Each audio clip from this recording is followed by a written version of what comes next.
Hey y'all, welcome back to a much overdue video. I filmed this video at least 2 months ago and I am just now finally getting ready to post it. So for this video, someone had asked me how I made a design and if I would make a video on it, so that's what I'm going to do. For this particular video, I'm going to be rehooping 3 times because I have a itty bitty baby 5x7 machine. So for this video, you're going to need your cutaway stabilizer. I'm going to be using 4 pieces because I'm using a really thin shirt. And then I'm also going to be using 1 piece of tearaway. You're also going to need your the shirt that you're going to use, your scissors. I'm going to be using 2 pairs, one to cut my material, as well as my stabilizer. I'm also going to be using these little embroidery scissors to cut my threads, cut my little pieces, a 5x7 hoop. I have a flatbed machine. My biggest hoop size is 5x7, so that's what I'm going to be using. And then also, I think these are called Wonder Clips. I use these Wonder Clips to pin back my shirt to keep it from getting stuck under my needle, because that happens a lot. You're also going to need the fabric that you're going to use with your heat and bond light attached to it. And then also whatever you're going to use as accent pieces for your design.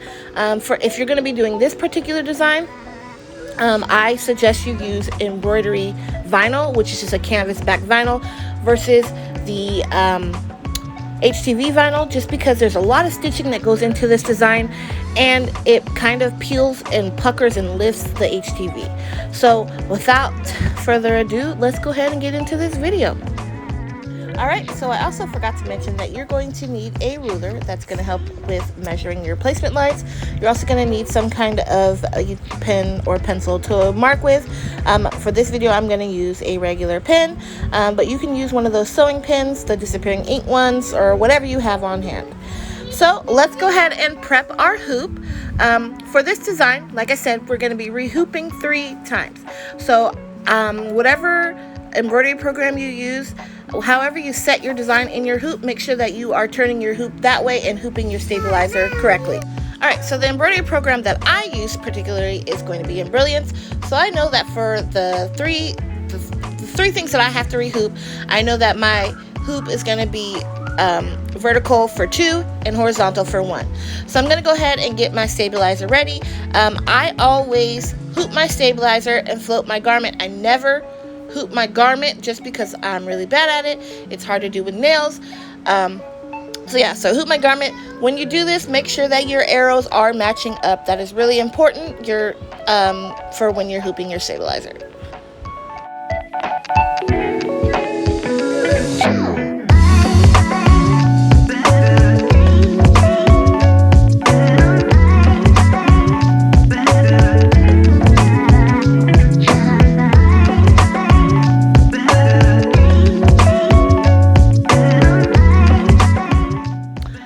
Once you get that stabilizer in there, you're going to take your grid placement thing.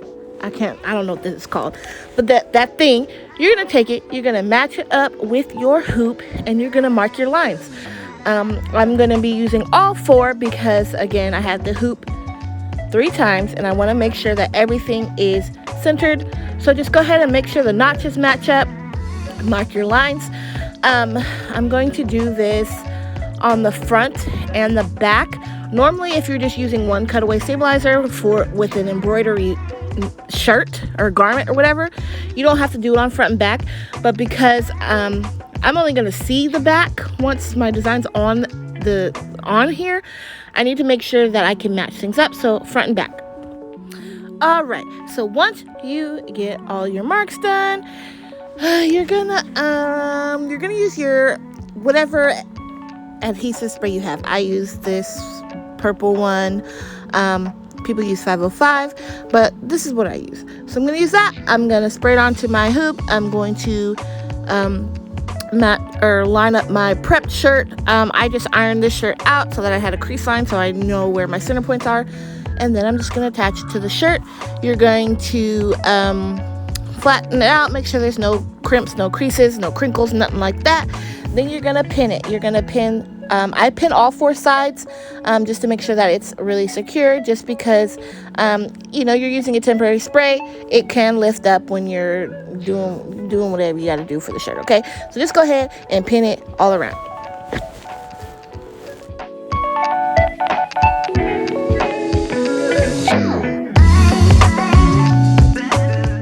All right, so once you finally got everything pin prepped and clipped and whatever you got to do, you're gonna take all of your materials, your scissors, your fabric. Make sure you peel the backing off of it, because I have sewn stuff and left the backing on it and it was a hot mess. But anyway, we're gonna do that. We're gonna head over to our machine. Once you have your design loaded up, what you're gonna do next is you are going to move that bad boy as far over to the left as you can. This is the machine that I have, the Se1900. I have my shirt already on.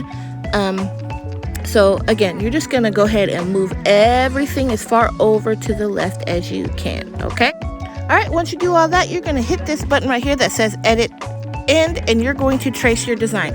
Tracing lets you know exactly where your design is going to stitch out. Again, we want it to stitch out as far over to the left as possible. So I'm going to trace and make sure that my design is not dead center, okay? I'll show you again really quick how it traces out. If you can see here, right here, it stitches 3/4 of the way, so that tells me that my design is not going to be in the center. I will have room to rehoop for my second design. Once you're done with that, you're going to hit that embroidery button and go ahead and let it stitch out.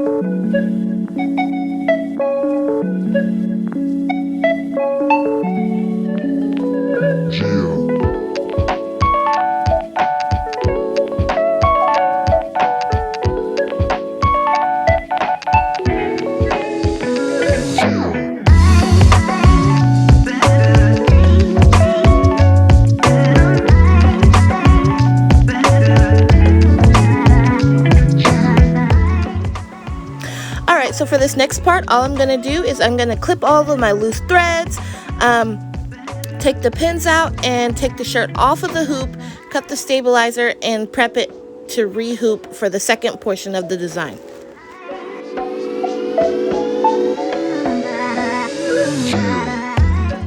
Alright y'all, so if you made it this far in the video, please consider giving this video a thumbs up and subscribing to this channel for more awesome content that will probably be delayed. Alright, so as you can see here, I want to cut around my placement marks. I don't want to cut those off because those are going to tell me where I need to line it up when I place the shirt back in the hoop on the second set of stabilizer.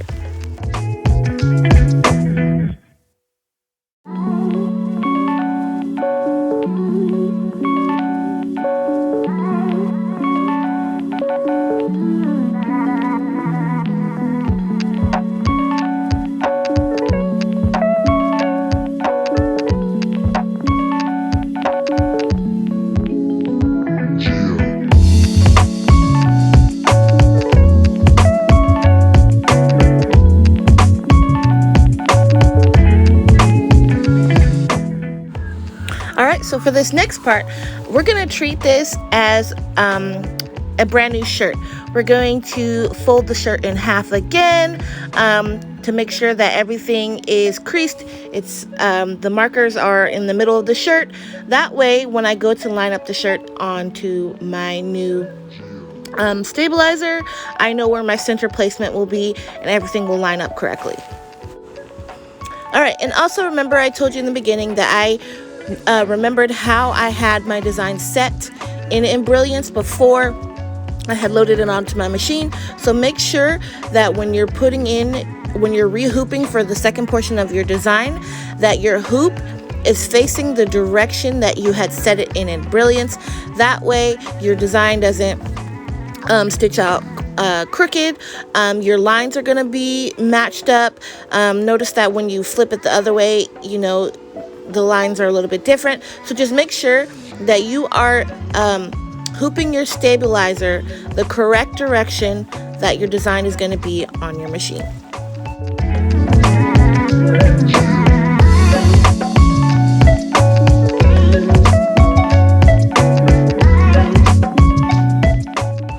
All right, and here I'm just making my grid line marks again.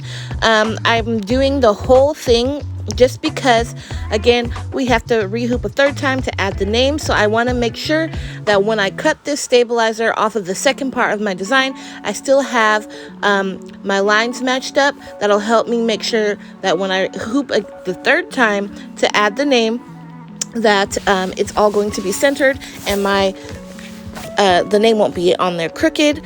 Again, you're going to match up these center points here with the ones that are already on the shirt, a little bit off center, because you want to keep the second design. You still want your whole design to be centered. So I place my design a little bit over off center so that it's not making, how do I say this? It's not making a whole nother design that's going to be too far to the right, too far to the left. But you'll see once I get it on the machine and trace it what I mean. All right, so here we are back onto the machine. We got our second design, the candies, loaded up. What we're going to do is we're going to move this design as far over to the right as we can. Keep in mind that this is a rehoop design, so it is going to be some overlap onto the number, and that's kind of how I wanted it to be. I didn't want the candies to be a whole 5x7 design like the number, so I'm going to resize it just a tad bit because I don't want my design to be too far over to the right, putting my design off center. Here we can take a look at what the design is going to look like, what it's going to look like in the hoop. I'm just kind of going through the motions, checking it, making sure that by resizing it, I didn't distort the image of the design and it's not going to be all wonky. So that's basically just what I'm going to do. I got the shirt loaded up on the machine and we're going to trace it and make sure that it doesn't overlap the number too much and that it's not too far over, making the design start off center and move too far over to the right.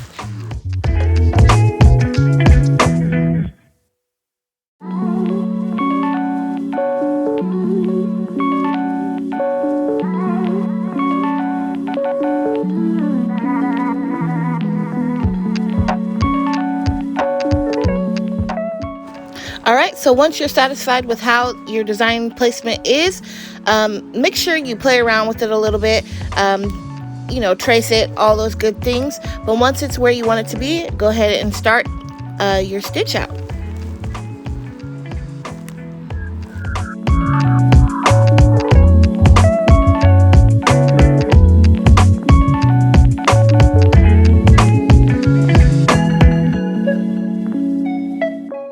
All right, so here we are finished with the second rehoop design part.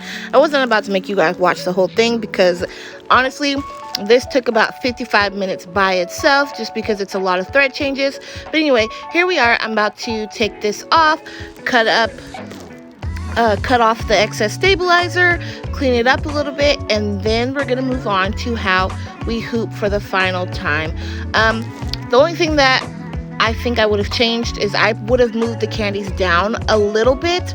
I might have off-centered my number a little bit more when I rehooped the second time, just so that I get the candies a little bit more down into that right corner of the number. But again, this is for demonstration purposes. Every design's gonna vary, but this is just what I had to work with this time. All right, so again, last friendly reminder, remember, however you placed your design in Embrilliance, make sure that you are hooping that way. For the name, I'm always going to use tearaway stabilizer when I'm rehooping, just because you want to reduce some of the bulk. the shirt that I used was very thin. It wasn't really made for embroidery. So that's why I double up my stabilizer, just because I didn't want my stitches to sink. But with rehooping the third time, I don't want bulk of cutaway stabilizer. So I use tearaway stabilizer just to reduce on that bulk. Again, make sure that you are hooping your stabilizer the way that you have set it in Brilliance. It'll make life a lot easier, not having to flip your design. Oh, it doesn't fit, I have to go back and figure out how I'm gonna make it fit, all those good things. But anyway, you're gonna hoop the way that you put it in Brilliance.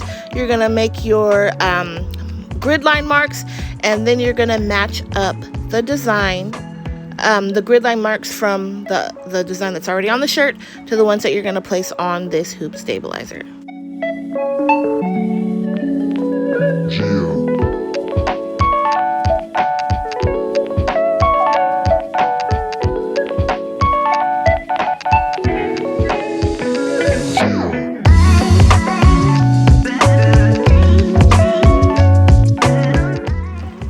Alright, and here I'm just going to show you really quickly how my center points match up with my ruler.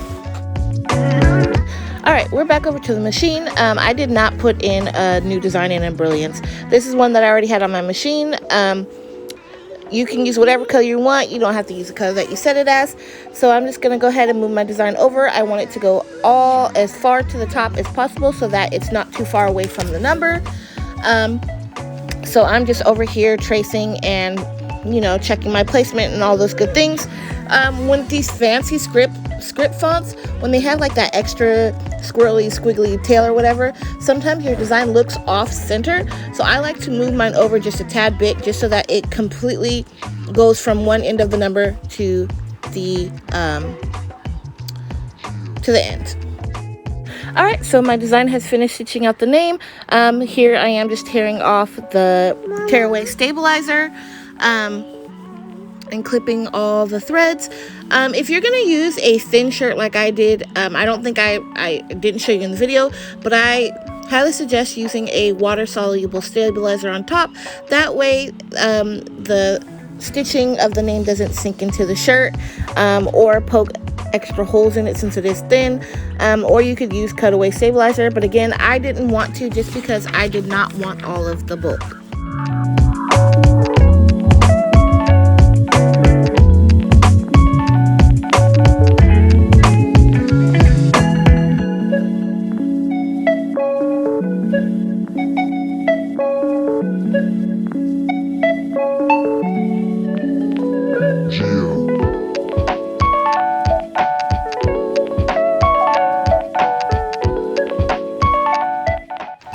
Alright, so that's it for this video. I'm going to go ahead and press my shirt out just so you can see what it looks like. Thanks for joining me, and I'll see you guys in the next video.